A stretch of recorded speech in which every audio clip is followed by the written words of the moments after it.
Okay, guys, I'm going to take you through the details for our next training cycle, which will be cycle 5. So before we get into the details of that, sorry, if you keep looking off to the side here, I've just got a bunch of notes of all the information that I want to make sure you get. So keep looking off to the side, that's what I'm doing. Let's just quickly recap the overall plan. So we're moving into here, 10th September to 19th of October. If you remember from the programming talk last time, the secondary focus of the previous cycle becomes the primary focus of the following cycle. So our secondary focus has just been the front squat, so that is now going to become the primary focus for this cycle. Our new secondary focus is the deadlift. Our gymnastics focus is an upper extremity pull. This time it's going to be kipping / butterfly pull-ups. And the conditioning is going to stay a bit more general, a bit more classic CrossFit like we've just had in the previous cycle, so a mix of different times and modalities and things like that. And the way it works, our primary focus, we do that every third day. Our secondary focus, so the deadlift, we do that every 6 days, and then we also have our maintenance days, and that happens every 6 days, and that's where we maintain our strength and skill from the previous cycles. So our maintenance days for the next 6 weeks are going to focus on weightlifting, so snatch, clean and jerk, but also ring dips as well. And also good to remember that these days only run Monday through Friday. We have Saturday is a bit more sort of a fun day, so we tend to have team workouts. And then Sunday is our specialist day, so we have engine class, we have our specialist, so our weightlifting session, and then we have our women's only, which should remind you, women's only is programmed by Alice, and at the moment they have a gymnastics focus, so working on some basic gymnastics, strict pull-ups, toes to bar dips, some unilateral leg strength, and some ass strength as well. So that's the weekly training schedule here. So you can see all the days that we're going to do the primary focus. So all the days you're going to front squat, all the days you're going to deadlift, all the days you're going to do the maintenance. You can plan your whole next 6 weeks and get those sessions booked in. So let's look at the important bit. The fun bit is the tests for this cycle. So on Monday, so this coming Monday, this is going to be the test for the front squats for this cycle. So we've just done a rep max for the front squat. So we did a 1, 3 or a 5 rep max. So we're not going to retest a max again. That doesn't make any sense. So what we're going to do is we're going to put a heavy front squat into a workout. So this is going to be almost like a strength endurance workout, especially for your legs. So it's 5 rounds, 3 minutes of work, 3 minutes of rest. In each set of 3 minutes, you do 10 heavy front squats. You can see the RX load there, it's pretty heavy. You do 10 high box jumps, and then the remaining time you row for calories. So this workout is basically all to do with your legs, and will have an element of your lungs as well. So we're looking at the strength endurance side. We've just been focusing on the absolute strength, so your top end strength for the previous 6 weeks, and now we're going to start to drift more into the endurance side. So that's doing heavy weights for a high number of reps as opposed to heavy weight for a low number of reps. The gymnastics tests. So we're going to do kipping pull-ups. You can also butterfly these, you guys that are working on butterfly. But you're going to do a max rep set, so as many reps as you can do before you have to come off the bar. And we're going to look to improve that through the next 6 weeks. And there's also going to be a gymnastics workout. Now, while we're not specifically going to be focusing on handstand push-ups or push-ups or anything like that, it's improving your pulling strength is definitely going to improve your Angie time if you do Angie, and it should help with muscle-ups as well if you're doing muscle-ups. But it's also just a chance to do a workout that we haven't done for a very long time, or maybe done at all. So you're going to have 2 options. One is Nate. It's a 20-minute AMRAP of 2 muscle-ups, 4 handstand push-ups, and 8 heavy kettlebell swings. Or you can do Angie, which is 100 pull-ups, 100 push-ups, 100 ab mat sit-ups, and 100 air squats. And that's going to have a 20-minute time cap. So most people for Angie fall in the 15 to 20-minute range, so it'll last pretty much the same time as Nate will. Our advice for this is if you cannot RX Nate, so if you can't do muscle-ups or handstand push-ups, then you're going to be better off doing Angie. There's no point in doing Nate if you're just going to have to completely change all the movements, when there's another option that you can do where chances are you can either RX it completely or you can do the majority of the movements. don't worry about the pull-ups. We will have a set scaled option for that on the day as well. So don't worry if you're not quite there at 100 pull-ups yet. But then the Wednesday, so on the 12th September, you are going to test your deadlift. We're going to do a 3-rep max. And then we're going to put that into a short, heavy workout. So 3 rounds per time, 10 heavy deadlifts. You can see the RX loads there, and 50 double unders. So they are going to be the tests for this cycle, and I will be retesting these in 6 weeks' time. So let's have a look at some of the methods we're going to use. We're primarily just going to look at the methods we're going to use for the lifting, in particular the front squats and the deadlifts. So first up, we have something called cluster training. So we have used this very occasionally in the past, but we've never really done it in cycles. So we're going to have it as an actual cycle this time. We're going to use it for one of our front squat sessions, and then for all the deadlift sessions. So for front squatting every 3rd day, on let's say day 1, you're going to do a cluster session for your front squats, and then the next session after that, you're going to do a different method, which we're going to discuss later on. Then you'll be back to the clusters, then the different method, back to the clusters. The deadlift, every 6th day, you're going to be doing this cluster training. So what cluster training is it involves using short rest periods in the set itself, from anywhere to 10 to 30 seconds, which allow you to, well, you can see the list of benefits here. So you can maintain performance across a series of sets. You can maintain maximal performance across a series of sets. It slightly changes the stress that is created physiologically. And it also helps you maintain technique during higher volume sets. So if we compare cluster training to a traditional sort of, let's say, 5x5 rep scheme, what happens in a set of 5x5, 5 reps, is as you go through that set, especially if it's a heavy weight, you'll get a decrease in maximal force as you progress through the reps. You'll therefore get a decrease in the movement velocity, so that's the speed at which you can move. So you'll see that when people do a heavy set of 5, their first rep might be, well, maybe not fast, but it'll be faster than the 4th and 5th rep where they're going to be moving slower. As a result of a decrease in your maximal force and a decrease in your speed, you therefore have a decrease in power output. And we always talk about in CrossFit, particularly in workouts and stuff, we want to have a high power output. That's going to be more beneficial. So you'll see a decrease in power output as the set goes on. And then finally, you'll see a decrease in technical proficiency, so your ability to hold on to technique. And again, you'll see that as people go through sets. The first rep, if we're talking about a heavy set of 5 front squats, the first rep could look great. Their elbows are nice and high and their knees are out. And then by the 3rd rep, their knees are starting to drop in a little bit.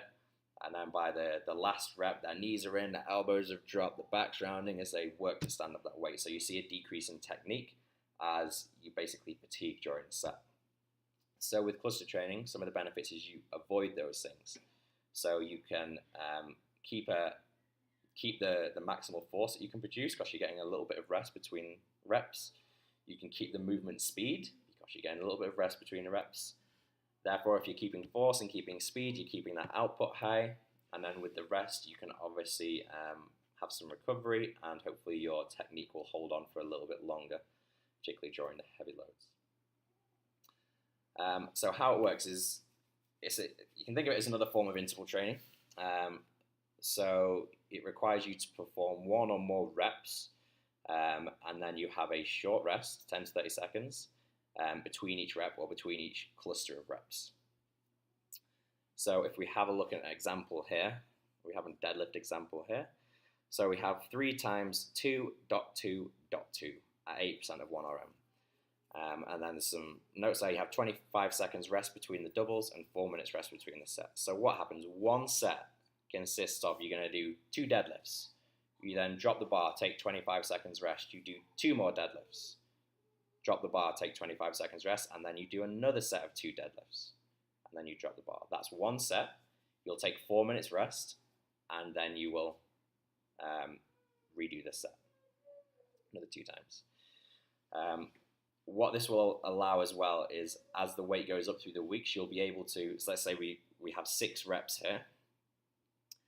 You should find that you can do more weights for 6 reps, and you could perhaps do for 5 reps. So let's say you have your 5 rep max on the bar, you might be able to do it for 6 reps because you're having that 25 seconds rest. So I hope you can see how that is going to increase strength as we go. You can use cluster sets to work on top end strength, so absolute strength. You can work on power or velocity. You can also work on strength, endurance, and hypertrophy. So we're going to use cluster training for the deadlifts. It's going to be for developing your strength and power, because we're looking at improving our 3RM primarily. With front squats, we're going to be looking to develop our strength endurance, because we have a strength endurance workout. And the way we do this is we can manipulate how many reps or cluster of reps we do for each set, and we can also manipulate how much rest we get per set. So that's our deadlift example there, where we're going to be working on power and sort of top end strength. With the front squats, the reps here are going to be slightly higher. There's going to be more of these sets, and there's going to be less rest between the sets because we're working on endurance. So the front squats might look something like 3 times 3.3.3.3. So there might be 4 cluster sets, and you're going to have 10 seconds rest between those sets because we're working on the endurance. So the cluster training is going to be for every deadlift session, and it's going to be for every second front squat session. For the other front squat session, we are going to use, there's either going to be dynamic effort method for one group of people, or there's going to be a tempo method for another group of people. So what we're going to do is split the classes, split you guys into 2 groups based on your present 1 rep max. In particular, it's going to be males. You'll need to be capable. This is to do the dynamic effort method. We'll get onto what that is in a minute. Males need to be capable of a 1.75 body weight back squat. So if you weigh 100 kilos, you need to be able to squat 175 kilos. And females need to be capable of a 1.5 body weight back squat. The reason for this being, with the dynamic effort method, you need to be able to move loads very, very, very, very fast. It needs to be a quick movement with weight. What happens with people who are either new to training, they haven't been lifting for very long, or their strength is not yet where it needs to be, is you can't move the bar with the speed required.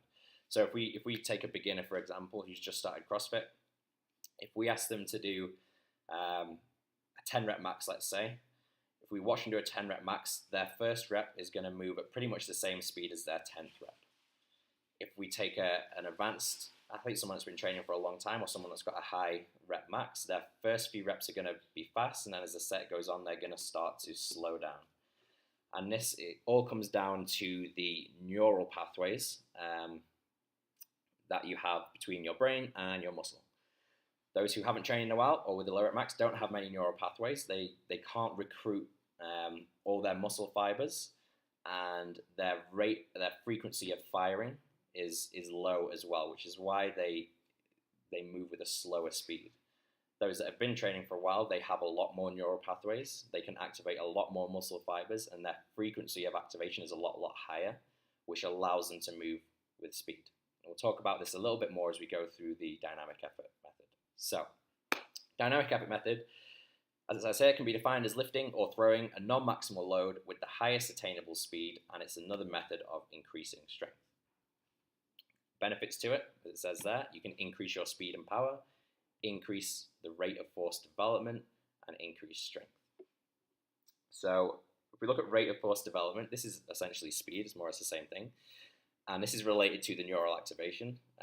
So increasing the rate of force development is increasing the number of muscle fibers that are activated along with their frequency, so how quickly and how often they're activated. So this is a big thing that dynamic effort method does, which you may think from saying that, oh, well, beginners should be doing this, but in order to do that, you have to move the bar very, very fast to get those benefits. If the bar's moving slowly, you just don't get those adaptations.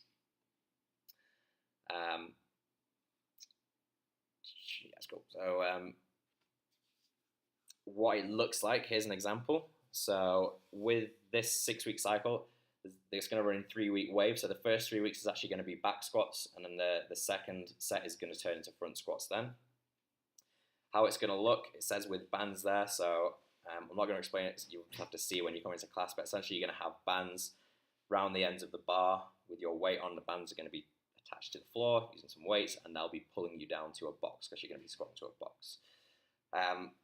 This is how it's going to work. You're going to do, for example, 8 sets of 2 at 60% with bands, with 60 seconds rest between sets. So it's very short rest as well. So what this means is you do 2 reps, and each rep has to be as fast and explosive as possible on the way up, but controlled on the way down. You have 60 seconds rest, and you do that 8 times through. What this means is 60% with bands. So this is 60% of your 1 rep max back squat, including the band tension. And what I mean by that is when you unrack the bar and stand at the top, the bands that we're using, because they're pulling you down, they add 50 kilos of tension at the top. So even if you had an empty bar and you're standing at the top, the force being applied down on you would be the equivalent of 70 kilos already, just with the empty bar. So the 20 kilo bar and the 50 kilos of band tension. So you have to take that into account when you're figuring out your 60%. So just for easiness of maths, let's say my 1 rep max is 100 kilos and I'm being asked to do 60% here. My 60% is 60 kilos, and the band's already providing 50 kilos of that, which means I would need to use the 7 kilo training bar and a few 3 kilo plates, a couple of 1.5 kilo plates or something on there to make it up to 60 kilos. If that makes sense. I think that's all you need to know with the dynamic method. So there'll be very few people really using this. Like I say, males have to have 1.75 body weight back squat. Females have to have a 1.5 body weight back squat. Those that are not doing the dynamic effort method are going to be doing the tempo method instead. So the tempo method description here can be defined as the rate or pace that a movement is performed. Each rep that you have has, it really has 4 parts to it, if you include the pause at the top. It has 4 parts. So there's the eccentric, so the lowering part of the movement. That's part number 1. Then there's the second part, which is the pause at the bottom of the movement. Then there's the concentric phase, so that's the lifting phase of the movement. And then there is another isometric, and that's at the top of the movement. Tempo training is really important at all stages of an athlete's development. Doesn't matter if you're a beginner or an advanced.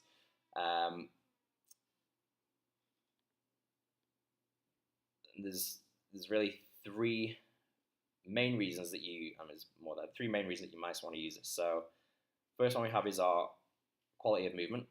So with tempo prescriptions, because you're moving at a slower speed, you can develop really good body awareness and body control, because it gives you the opportunity to sort of feel the movement more, feel which muscles are activating during the movement, and you really have to work to hold proper positions. So that can really help beginners and more experienced athletes. Tempo training can emphasize problem areas, so you can really work on problem areas. So maybe it's your front rack position in a front squat needs a lot of work. With tempo training, that is going to get a lot of work. It could be the bottom position in your squat is where you always lose a squat, so you need to strengthen up that bottom position of your squat. Well, having a long pause in there is going to help benefit that. The second one is a reduced risk of injury. So apart from improving your technique, which is, from slowing down the movement, we can work on technique a lot. But because you're slowing the movement down, it shifts the stress away from tendons and ligaments and places more stress on your muscle, which is where we want it. And they are better at adapting to increased loads than tendons and ligaments are. And then finally is the strength gains you can get from tempo training can be pretty impressive. They are just, gives you as a greater training variety. It's a different stimulus that we don't often use as well. And anytime you introduce a new stimulus, you will see changes very, very quickly. And like I mentioned before, it allows you to shore up any weak links in the movement.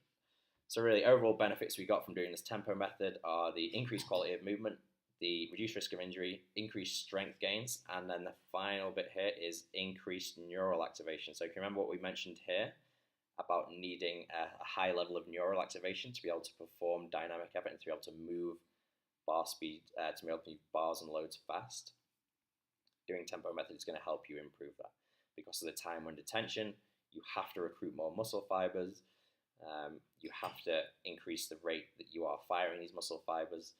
So for those of you that are doing the tempo method, it's going to help get you towards a place where potentially one day you can do the dynamic effort method.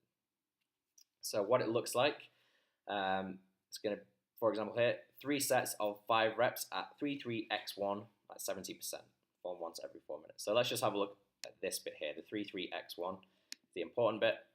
And this just stands for the 4 phases of the movement. So the first phase, the lowering. So it's a 3-second lowering of the movement. So if we're talking about the squat, you're going to take 3 seconds to get from the top to the bottom. You then have the second 3, it's referring to the isometric, so a 3-second pause at the bottom of your squat. The X is just to stand as fast as possible. And then the 1 is a 1-second pause at the top, and that's 1 rep. So you do 5 reps, 3 seconds down, 3-second hold, up, pause. And that is going to get very hard, very, very quick.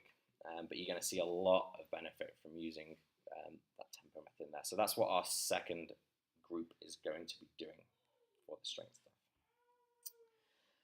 So they're the primary methods that I wanted to take you through for the lifting, which are going to take up the majority of our days for this cycle, both the primary and the secondary days. If you have any questions on this at all, please let me know.